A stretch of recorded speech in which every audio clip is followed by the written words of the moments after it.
রাধে রাধে বন্ধুরা, আমি আজকে বানাবো পনির ভুজিয়া। সেই জন্য পনিরগুলোকে কুড়িয়ে নিয়েছি। দেখো, নিয়ে এদিকে কড়াও চাপিয়ে দিলাম। কড়ার মধ্যে তেল গরম করতে দিয়ে দিয়েছি। তেল গরম হয়ে যেতে দিয়ে দিলাম গোটা জিরে আর কুচো কাঁচা লঙ্কা। কুচানো লঙ্কা দেওয়ার পরে দিয়ে দিলাম পেঁয়াজ কুচি। পেঁয়াজগুলো ছোটো ছোটো করে কেটে নিয়েছিলাম, ছোটো ছোটো করে। এখানে দেখো পেঁয়াজগুলো ভাজা ভাজা হচ্ছে, বেশিও ভাজা হবে না। এই যে হালকা হালকা ভাজা হয়ে যাওয়ার পর দিয়ে দিলাম আদা রসুন বাটা। তারপরে একে একে সব মশলা দিয়ে দেবো। নুন, হলুদ গুঁড়ো, গরম মশলা, লঙ্কা গুঁড়ো আর ধনে গুঁড়ো।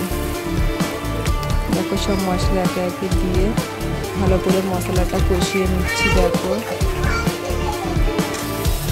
সব শেষে দিয়ে দিলাম টমেটো কুচি। এরপরেও দিয়ে দেবো বাটারটা দিয়ে ভালো করে মশলাটা কষিয়ে নিচ্ছি। এখানে বাটারটা দিলে খুব খেতে ভালো হয়। দিয়ে হাফ কাপ মতো জল দিয়ে মশলাটা ঢাকা দিয়ে একটু কষিয়ে নেব। দেখো এখানে মশলাটা আমার কষানো হয়ে গিয়েছে। পনির দিয়ে ভালো করে নাড়াচাড়া করে নেব। এই দেখো, দিয়ে আবারও ঢাকা দিয়ে 5-10 মিনিট গ্যাসটা কমিয়ে রাখবো। দেখো, দিয়ে আবার চলে এলাম পনির দেখতে। এখানে আমার পনির রেডি হয়ে গেছে। দেখো, ভিডিওটি ভালো লাগলে লাইক সাবস্ক্রাইব করে দিও। রাধে রাধে।